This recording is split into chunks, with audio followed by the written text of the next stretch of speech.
안녕하세요. 경세재미촉 출발하겠습니다. 오늘도 교수님들 함께 할게요. 안녕하세요. 안녕하세요. 안녕하세요. 네, 한 주 동안 어떻게 지내셨나요? 요새는 말이죠. 여름이 빨리 와버렸죠. 맞아요. 너무 더워가지고 참 고생도 합니다. 우리 국민 여러분들 많이 고생하시겠어요. 예, 저도 그런 것 같아요. 좀 봄이 와서 좋아졌다 하고 있는데 좀 맞아요. 더워지는 그런 느낌이 들고 있습니다. 네, 어느새 날씨도 뭐 성큼 이렇게 여름이 다가오고 있는데요. 오늘 경세재미촉도 활짝 문을 열어봐야 되잖아요. 자, 4차 산업혁명 시대가 도래하면서 과학기술 트렌드와 환경 굉장히 빠르게 변화하고 있는데요. 자, 이에 따라 과학 인재 양성에 대한 중요성도 주목받고 있는 상황이죠. 자, 그래서 오늘 경세재미촉에서는요, 국내 유일의 국가연구소죠. 과학기술연합대학원 대학교 문길주 총장님과 다양한 이야기 나눠보도록 하겠습니다. 자, 총장님 인사부터 나눠보겠습니다. 안녕하세요. 어서 오십시오. 주셔서 고맙습니다.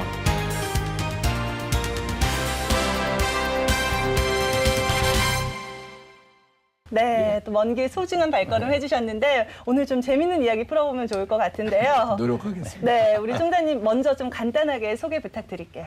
예, 말씀하셨듯이 저희 대학은 국가연구소 대학원 대학교입니다. 예.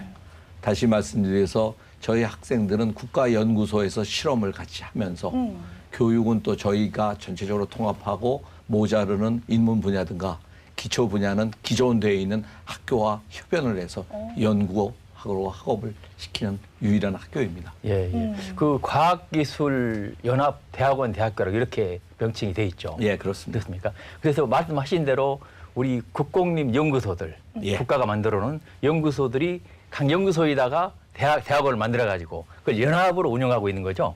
그렇게 이해하시면 되겠습니다. 그렇습니까? 예. 각 출연기관들이 갖고 있는 특성이 있거든요. 예, 예. 그래서 그걸 저희는 캠퍼스라고 불러가지고 예. 그 캠퍼스에서 그 전공 분야를 가리킨다. 아, 그래요? 이렇게 하시면 되겠습니다. 학생들은 그러면 어느 정도 지금 저희는 말씀하셨듯이 대학원 학생만 있거든요. 예. 한 60%가 박사학위, 박사. 40%가 석사학위. 예, 예. 좀 더 박사학위 쪽을 늘려가려고 그러는데요. 아, 전체 학생은 1,500명 정도밖에 안 됩니다. 아, 그렇습니다. 그 중에 3분의 1이 예. 외국 학생이라고 유일한 오. 대학입니다. 예. 국내에서는 외국 학생 굉장히 퍼센테이지로 많네요. 가장 많이 보유한 학교입니다. 주로 어떤 나라 학생들이 많은 건가요? 전체 나라 이름을 네. 다 대면 시간이 다 갈 거거든요. 그래요? 네. 한 40여 개국, 50여 개국에서 오는데 예. 개발도상국의 학생들이 한 80% 되고요. 예. 20%는 선진국에서 온다. 예. 잘 아시는 동남아 국가에서도 많이 하고 그리고 동구, 뭐 유럽, 미국, 남미, 아프리카 어느 나라든지 다 온다고 이해해 주시면 되겠습니다. 지금 우리 총장님 올해로 뭐 3년째 경영 이끌어오고 계시잖아요. 예. 중점 두고 계실 부분이 있을 것 같거든요. 뭐 아까 얼굴이 밝다 그랬다마지만 사실 학교가 좋은 학교가 되느냐 아니느냐는 졸업생들이 얼마만큼 졸업한 후에 사회에 기여하는 거냐 문제입니다. 예, 예. 네. 그 기여안에 맥시멈을 그 학생이 발휘할 수 있는 거는 졸업한 지 한 10년 후 전후가 아닌가 이렇게 생각해요. 예. 그래서 제가 중점을 두는 것은 얘네 졸업생들이 10년 후에 사회에서 어떤 롤을 할 수 있을까. 그거를 위한 커리큘럼을 만드는 데 가장 중점을 두고 있습니다. 예, 예. 지금 중요하다는 걸 가르치는 것보다는 중요해질 거를 무엇을 가르쳐야 되느냐. 예. 그게 요새 말하는 4차 혁명이라고 얘기할 수 그렇죠. 있겠죠. 예, 예. 그중에서 어떤 걸 가르치느냐가 가장 중요하다고 생각하고 있습니다. 제가 우리 커리큘럼에 한번 그 자랑 좀 한번 해보겠습니다. 어느 과랑 상관없이 네. 미래는 데이터 사회라고 얘기하잖아요. 그렇죠. 미래는 AI 사회라고 얘기를 하잖아요. 맞아요. 근데 이게 바이오를 하던 사람이든가 뭐 다른 거 공부하는 사람이 내가 AI를 배워서 뭘 하겠는가, 데이터를 배워서 뭘 하겠는가 생각할 수 있죠. 네. 나는 전공이란 건 뭐 전자공학 쪽이 아니겠는가. 그래서 저희는 그런 과목을 만들어서 박사학위를 가는 국내 학생들은 반강제적으로 꼭 집체 교육을 시킵니다. 아, 집체교육이요? 네. 데이터가 뭐고 AI가 뭐되는 다 해야 걸 된다. 배워서 프로젝트를 실제로 해보게 합니다. 그러면 그 중에 몇 사람이 내가 바이오를 하더라도 데이터랑 AI를 이렇게 연결할 수 있겠구나. 해서 프로젝트도 해보고 예. 이런 거를 실험해볼 수 있고 그런 기회를 주는 거죠. 그리고 창업할 수 있는 과목들을 몇 개 만들어서 네. 전공 과목은 아니지만은 이런 걸 한번 배워봐라 하고 해서 그 과목이 그래도 1년에 30명에서 50명 정도 매번 듣고 있습니다. 아, 애들이. 그래요. 그럼 그 중에서 나도 내가 이런 걸 공부하는데 창업을 할 수 있겠고 예. 어떤 회사를 할 수 있겠구나 하는 기회를 많이 준다. 예, 예. 하는 뜻에서 조그만 구축함의 나름대로의 장점이 있다. 예. 아니 정말 학생들이 좀 기회 선택의 폭이 좀 넓게 좀 조성을 해주시는 거 아닐까라는 생각이 드는데 선생님 저는 이쯤에서 한 가지 궁금한 게 일단은 뭐 우리나라 과학기술 발전 많이 발전했다라고는 하지만 이 해외 선진국과 어느 정도 이제 차이 격차 좀 줄어졌을지 차이점이 있을지 궁금하거든요. 이거 좀 비교해서 설명을 해주실까요? 굉장히 가슴 아프고 어려운 문제를 제가 질문하시네요. 좀 집었나요? 사실 우리나라에서 1등 한다. 네. 우리가 대학이 뭐 우리 학교에서 최고다. 아무 의미가 없다고 봐요. 우리나라가 세계 경쟁력 한 10위권 안에 들어가는데 우리나라에 100개 대학이 있다 그러면 다 합쳐봐야 뭐 거기서 하는 건 의미가 없고 정말 이제는 사실 냉정하다 할 정도로 세계 탑이 아니면 안 되는 학과거든요. 네. 예, 그게 가장 어려운 중점이라고 생각하고요. 저희도 거기에 가장 그걸 해야 된다. 어느 틈새 시장이라도 그렇게 생각하고 있습니다. 왜냐면은 여쭤보시네 미국에는 역시 리소스가 많잖아요. 네. 그거랑 다 경쟁할 수는 없고요.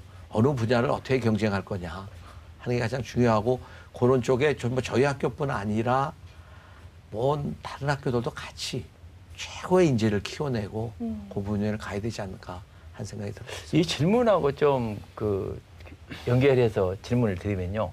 우리나라가 지금 노벨상 하나 못 받았지 않습니까? 네. 솔직히 말씀드려 저는 이제 연합대학원에 기대를 좀 하는 게 우리 공공연구소가 다 연결돼 있는 그러한 대학원인데 여기서 좀 현장에 필요한 기술을 개발해가지고 좀 하나 타보는 것도 큰 의미가 있을 것 같은데 그런 노력을 하고 계신지. 뭐 10월이 되면 과학자들이 굉장히 좌불안석이라고 할까요? 왜냐면 노벨상이 오기 때문에 또 그렇게 10월 되기 전에 여쭤보시니까 하는데 잘못 이야기를 드리면 꼭 방어를 하는 것 같은데 사실 저희가 기초과학은 하지 않았었어요.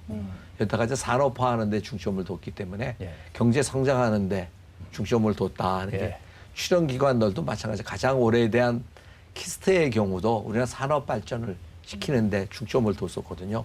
근데 노벨상은 오리지널리티, 새로운 걸 한 거에 주는 상이거든요. 그래서 기초과학 분야도 저희 나라도 계속 희망은 있다고 봅니다. 예. 저도 조금 교수님이 여쭤보신 대로 아마 출연기관에서도 예를 들어서 천문학을 한다든가 예. 수리과학을 한다든가 이런 쪽에서는 노벨상이 충분히 나올 수 있다고 봅니다. 기초과학을. IBS인가 기초과학 예. 연구원이 노벨상 프로젝트로 만들어진 연구원이지 않습니까? 그렇습니다. 좀 예. 기다리면 나올 수 있을까요? 5년, 기초과학 10년요? 연구원에도 저도 나오리라고 생각하고 예, 있습니다. 그렇죠. 예. 근데 지금에 거기도 한 30여 개 단위 시작을 하는데 아직은 있는 연구를 하는 게 많거든요. 예. 그중에 몇 개는 계속 거론이 되고 있어요. 새로운 걸 하고. 그렇습니까? 예. 예. 우리나라가 생각을 갖고 세계적 있습니다. 인류 기업도 많고 말이죠. 다 앞서갔는데 그 부분만 우리가 지금 도달을 못한 것 같아요.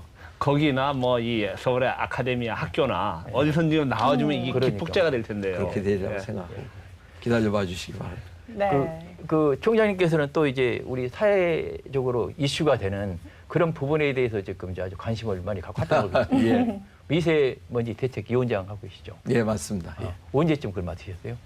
지난 2월 15일 날 정부가 만든 기구에서 예. 위원회를 만들어서 그 민간 위원장을 맡게 됐습니다. 위원님 어. 맡고 계시니까. 아니 우리는- 요새 저희가 뭐 이야기를 할 때 미세먼지라는 대화 주제가 거의 빼놓지 않고 하게 그렇죠, 되잖아요. 그렇죠. 뭐 총장님도 관련된 질문 굉장히 많이 받으셨을 것 같아요. 예. 그렇죠. 예, 그렇습니다. 어떤 부분 가장 뭐 사람들이 궁금해할까요? 미세먼지를 제가 국민들한테 말씀드리고 하는 것은 우리가 해결할 수 있다라고 아, 저는 자신 있게 생각합니다. 왜냐하면 50년대에 런던 스모크라는 거 아시잖아요. 예, 예. 런던에서 1차 오염입니다. 공장에서 그냥 매연이 나와서 사람들이 많은 사람들이 희생되고 하는데 그것도 해결했죠. 그다음에 70년, 80년대, 70년대에는 사는 뭐 LA의 광학 스모크 그것도 했는데 90년대 이제 저부터 지금 2000년대 우리나라에 들어온 미세먼지는 여태까지 보지 않던 패턴입니다. 예. 이게 그러니까 이 1차 오염에서 직접 나오는 게 한 네. 축이 되겠고 광학 스모크가 2차 오염으로 만든 게 다른 축이 되겠고 다른 축이 어려운 게 이제 우리나라 아닌 다른 데서 또 들어오는 오염물질이 있는 세 가지가 경험해 보지 않은 겁니다. 그래서 이것을 뭐 쉽게 국민들은 금방 선진국에 가서 좀 배워와서 얼른 해결하면 되지 않겠는가라는 말씀을 하고 기대도 하실 수 있겠습니다만은 그건 아니다. 이것은 경험해 보지 않은 게 저희 나라에서 일어나는 거다 하는 겁니다. 그럼 왜 하필 우리나라에서만 일어나느냐? 맞아요.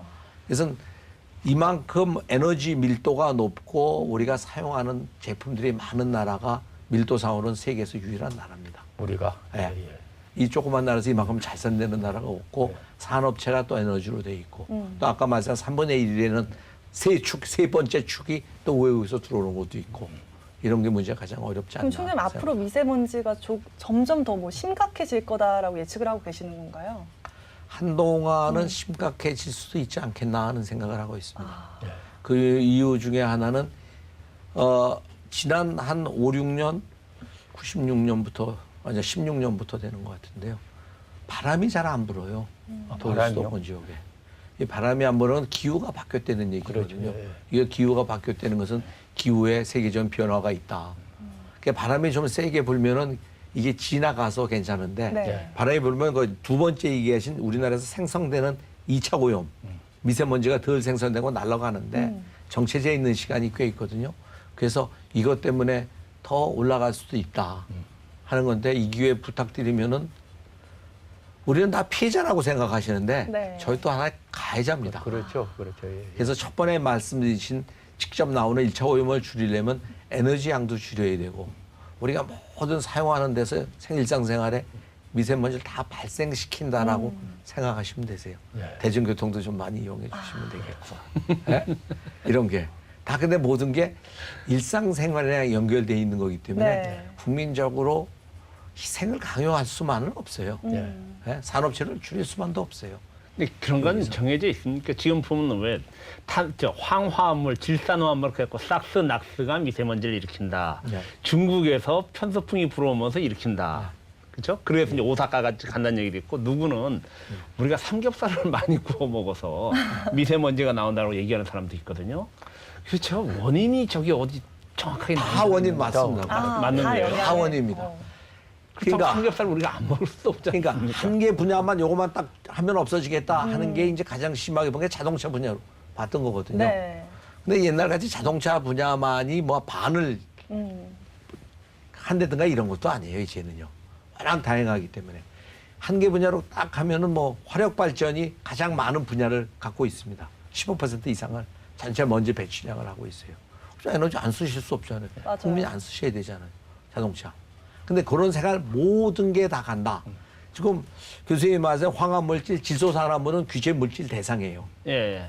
그래서 이거는 우리나라가 최고의 설비를 갖고 있어요, 사실은요. 그 삭스, 낙스. 삭스, 낙스는. 예. 근데 거기 규제 물질 아닌 게 있어요. 암모니아거든요. 예. 예? 근데 암모니아가 많이 배출됨으로써 암모니아랑 다른 화학 물질을 제가 좀 너무 어렵게 얘기하는 거예요. 모아가지고 또 예, 예. 그게 화학 반응을 일으키는데 반응을 저희가 일으키는. 쓰는 화학 물질들이 어마어마하게 많아요. 예. 뭐를 정확하게 잘 일으키는지를 모르거든요. 예. 그래서 암모니아를 줄여야 되거든요. 근데 암모니아가 굉장히 어렵습니다.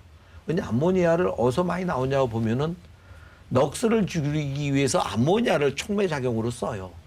넋은 규제 물질로 되어 있기 때문에 예. 이걸 줄이려면 암모니아를 너무 과다하게 쓰는 거 아니냐. 그래서 공장에 가서도 그런 얘기를 하면 너무 과다하게 쓰시지 말고 줄일 수 있을 만큼 좀 줄여달라 하는 얘기도 있고요. 또 암모니아 배출원의 가장 큰 게 배설물 아니에요. 그렇죠. 예. 근데 저희가 뭐 소, 돼지 여러 가지로 많은 걸 키우잖아요. 네. 사실은요. 근데 그게 요새는 굉장히 큽니다. 그 집단이. 거기서 나오는 것도 많고. 그래서 그 국토부랑 얘기해서 아마 이것을 좀 로케이션도 좀 다른 데로 해야 되고 전반적으로 크게 보고 있습니다. 그 요즘 이제 국민들이 이렇게 지켜야 될 그런 부분은 국민적인 그런 운동이라든지 우리 의식 개선을 통해서 할 수 있는 거지만 예. 당장 할 수 있는 게 있잖아요. 예를 들면 우리 기업이 내뿜는 것, 화력발전소가 내뿜는 것들 이런 부분은 당장 할 수 있는 부분들인데도 불구하고 그게 뭐 비껴나가는 경우가 너무 많다는 요새 뉴스도 나오고 있지 않습니까? 그런 걸 좀 잘 좀 해야 될 것 같은데 말이에요. 비껴나가는 건 아니고요. 예. 일단 서해안에 많은 화력발전소를 전기를 안 만들 수는 없지 않습니까? 그래서 정부도 노화된 장비부터 먼저 좀 해서 닫자 하고 구매하는 거에 제가 최고의 시설을 갖고 있다고 말씀드렸잖아요. 정말 최고의 시설을 갖고 있습니다. 여기서 더 나은 시설을 하기 위해서 화학물질이 덜 들어간 석탄도 떼우고 예. 또 새로운 첨단 후처리 장치를 붙이려고 하는데 시간이 좀 걸립니다. 그게. 기업들은 그 화력발전소 같은 경우는 20%에서 30%를 후처리 장치에 돈을 쓴대요. 전기 생산하는 것보다. 네. 근데 거기도 또 업그레이드 시키고 있고요. 제가 말씀드린 것은 국민들이 에너지 절감을 조금씩 좀 해야 되지 않는가 하는 생각도 들어갑니다. 근데 그런데 지금 보면요, 미세먼지라는 게 그 왜 10마이크로미터인가요? 예. 그 머리카락이 한 7분의 1쯤 되는 그거는 미세먼지. 예. PM 2.5 밑에는 초미세먼지. 초미세먼지. 이렇게 돼 있잖아요. 예. 근데 데이터를 이렇게 놓고 딱 시기열로 보면은 이게 늘지가 않고 비슷하게 가거나 줄거나 그러고 있어요, 사실은. 교수님 너무 많은 걸 알고 계시네요. 예, 맞습니다. 그런데 국민의 민도는 저것 때문에 바로 뭐 이 큰일 날 것 같으니까 다 마스크를 쓰고 이러고 다니거든요. 그래서 이게 제가 잘못 해석하고 있는 건지. 아니, 잘 해석하셨어요. 두 가지로 말씀드릴 수 있는 게 네. 전체적인 우리가 먼지를 잴 때는 무게로 재요. 무게를 달아서 지는 게 규정이 무게로 되어 있습니다. 그러니까 무게로 전체를 볼 때는 줄어든다는 게 사실입니다. 예. 근데 보이지가 않는데 줄어들면 무슨 줄어드느냐. 왜 그 무게로 재느냐면 독성 평가 때문에 그런 거예요. 하나의 물질이 갖고 있는 독성량은 무게랑 정비례를 하거든요.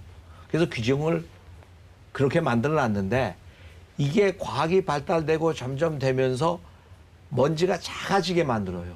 누구도 자동차에서 이제 시커먼 연기가 나오는 디젤 차는 못 보셨잖아요. 예, 그냥 예. 아무것도 안 나오느냐? 예. 아니면 나옵니다.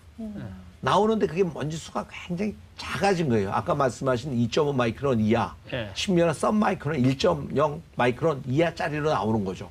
요 숫자는 늘어난 것 같아요. 근데 이제 과학은 빛이라는 건 부식보여되는 건 뭐냐면은 빛이 제가 선생님한테 가서 그게 다시 돌아올 때 제가 보이는 거거든요. 네. 근데 여기 오염물질이 있으면 여기 산란을 합니다. 예. 예? 어떤 건 흡착도 하고 산란도 제가 또 너무 또 어렵게 얘기해요. 산란을 하게 되면 안 보이게 되는 거거든요. 근데 그 작은 썬마이크론 사이즈 미세먼지가 산란을 가장 많이 해요. 그러니까 안 보이게 되는 거죠. 더 어려운 게 이 미세먼지는 큰 먼지들은 금방 내려오거든요. 흙먼지는 금방 내려오고 뭐 등산 같은 흙먼지 되면 금방 내려가는데 여기 미세먼지는 작기 때문에 내려오질 않아요. 그게 떠 있는 거죠. 부유분진이라고 그러는데. 그러니까 굉장히 국민이 민감할 수가 있죠. 그리고 국민들이 이게 숫자는 그렇게 나빠지지 않는데 왜 마스크를 더 하고 다니냐. 사실 작은 게 폐에 깊숙이 들어갈 수 있다고 뉴스에도 많이 얘기를 그게 하고 사실이랍니다. 예, 예. 아, 이게 예, 큰 많이 얘기하고 거는 있죠. 그러니까 2.5 마이크론 이상짜리는 너무 걱정 안 하셔도 되세요. 예. 왜냐면 코에서 이런 데 다 자동으로 걸쳐 네. 나오고 네. 근데 작은 먼지들은 심하게 들어갈 수 있다는 거죠. 그래서 그걸 또 그러니까 더 우려할 수 있는 거는 뭐 충분히 근데 이해가 총장님 예, 저는 예. 저 시민의 입장에서 보면 우리는 저 미세먼지 문제에 대해서 민감하지만 또 한편 우리 스스로 방어를 해야 되지 않습니까? 근데 저는 이제 물가하고 비슷하게 생각하는데 미세먼지도 말이죠. 뭐 골목에 따라서 훨씬 그 높은 데가 있고 또 바람이 잘 부는 데는 미세먼지가 없단 말이에요. 그럼 우리 살고 있는 곳에 대부분 골목 같은데 그런 데 집중적으로 살고 있거든요. 그런 걸 좀 잘 분석하셔가지고 알려주셔야 잘 피해가고 그걸 대응을 할 수 있을 텐데. 굉장히 그런 많이 부분- 하시네요. 그런 부분은 어떻게 잘하고 계십니까? 왜냐면은 맞습니다. 중국에서 국토부랑도 얘기하고 큰 플래닝에 네. 어떤 건물을 짓는다든가 아파트 단지를 짓는다든가 이럴 때 바람 골이 있잖아요. 바람 길이 있거든요. 예. 이런 거를 미리 사실 풍동이라고 그러는데 또 실험실에서 이런 걸 해서 그런 거를 진앙을 피해 놓고 했으면 훨씬 나은데 예. 우리가 너무 산업화할 때 그런 게 좀 그렇죠. 미약하지 않아서 예. 여기저기 많이 지어가지고 바람을 막는 영향도 있을 겁니다. 예. 예, 그러니까 우리 예전 선조들은 그런 거를 감안해서 시골에 집들을 주면 어때 시원하게 이렇게 바람기를 줬겠죠. 네. 그런 게 부족하지 않았나 하는 생각도 들어가고요. 예. 그런 분야도 많이 연구하고 큰 건물을 지을 때는 그런 쪽도 눈여겨봐야 되지 않나. 그렇다면 그런 생각이 선생님 듭니다. 한번 다시 정리를 해주시면 좋을 것 같은데 네. 일단은 좀 장기적으로 바라보고 저희가 미세먼지를 절감하기 위해서 노력을 해야 되잖아요. 그렇다면 뭐 민간 차원이든 정부 차원이든 어떤 대응책, 좀 방안이 마련돼야 할지 우리 총장님께서 좀 강조해주고 싶으신 내용이 있으실 것 같거든요. 이 부분 좀 설명해 주세요. 예. 굉장히 어려운데 이거 쉽게 말씀드려야 되는데 네. 일단은 제가 아까 세 가지 축이라고 말씀드렸잖아요. 네. 첫 번째 전 직접 공장에서 나오는 거. 두 번째는 이것들이 다른 것들이 많아서 화학적인 거. 세 번째는 다른 우리나라 아닌 지역에서 오는 거. 근데 세 번째 저건 좀 남겨놓고요. 첫 번째에서 나오는 걸 줄여줘야죠. 공장도 새로운 네. 방지 시설을 만든다든가 하고 원천적으로 줄이는 건 모든 사람의 에너지를 좀 덜 쓴다든가 자동차를 덜 쓴다든가 또 더욱이 쉽게 지방에서 시골 같은 데 가면 노천 소각이라는 거 있잖아요. 노천 소각도 네, 하고 많이 하죠. 많이 예, 하죠. 또 많이 보면은 하죠. 논두렁이도 많이 좀 하죠. 태우고 예, 예, 이게 많이 하죠. 일상화돼 있던 예. 거거든요. 사실은요. 불편하죠. 그렇죠. 이런 것도 줄이고. 그러니까 그 노천 소각도 농지에서는 하려면은 한꺼번에 많이 태우는 게 아니라 조금씩 해서 바람이 할 때 푼 데서 해서 영향을 덜 미치게 하는 게 이제 첫 번째. 네. 전부 다 같이 혼합해서 줄여달라 하는 게고, 두 번째는 과학자의 목이라고 생각해요. 어떻게 해서 2차 오염이 2차 오염 물질이 많이 생성되느냐. 그럼 어떤 화학 물질을 줄여야 되고 뭐를 줄여야 되느냐 하는 것을 생각하고, 세 번째 외국서 들어오는 것은 어떤 과학자도 이것도 또 과학자의 목이고 국가 간에 협약을 해서 좀 더 어떤 과학을 발전시켜 가지고 줄일 수 있는 그런 쪽으로 가야 되지 않는가. 그런 면에서 보면 제가 우리 고향에 가보면 강주에서 네. 공기 산업이라는 걸 육성해 가지고 네. 그런 부분에 적극적으로 대응을 해보겠다고요. 예. 산업을 육성하더라고요. 오, 그럼 일자리도 그러세요? 예예. 그래서 아이고 상당히 의미 있는 것 같아요. 제가 다른 거 하나 말씀드릴게요. 그러면요. 공기가 자원이라는 생각이 필요한 것 같아요. 예. 공기가 자원? 어. 물을 보십시오. 물은 수질, 수자원 이렇게 얘기하시잖아요. 수질은 퀄리티를 그렇죠. 얘기하고 네. 자원이라고 보잖아요. 양을. 외국의 선진국은 다 공기도 자원이라서 에어 리소스 보드라고 네. 그래요. 이걸 자원하게 본다 하는 거죠. 그러면 좀 생각이 바꾸고 이 그렇죠. 자원을 어떻게 깨끗하게 유지할 거고 예. 하는 거냐는 생각에 많은 게 계몽돼 나갈 수 있다고 예. 생각됩니다. 자원이라는 게 굉장히 중요한 거예요. 예, 맞습니다. 그 자원은. 예. 공기를 가지고. 저희가 이야기 나누다 보니까 어느새 끝날 시간이 다가오고 있거든요. 자, 총장님 앞으로의 행보가 저가 이야기를 나눠보니까 더욱더 기대가 돼요. 어떤 계획 있으신가요? 일단 미세먼지에 대해서는 국민이 우려하시는 것만큼 저도 굉장히 무거운 네. 감을 갖고 있고요. 아는 지식과 여러 사람들을 같이 해서 개선하려고 노력을 하니까 봐주십사 하는 거고, 정부한테 당부하는 것은 어떤 방안을 만들어낼 때 꼭 전문가와 수요처랑 같이 예. 의견을 모아서 갔으면 좋겠다 하는 것에 좀 시간이 필요하다 생각되고요. 제 본연의 업무로 돌아가서 그렇죠. 학교 네. 말씀드리겠습니다.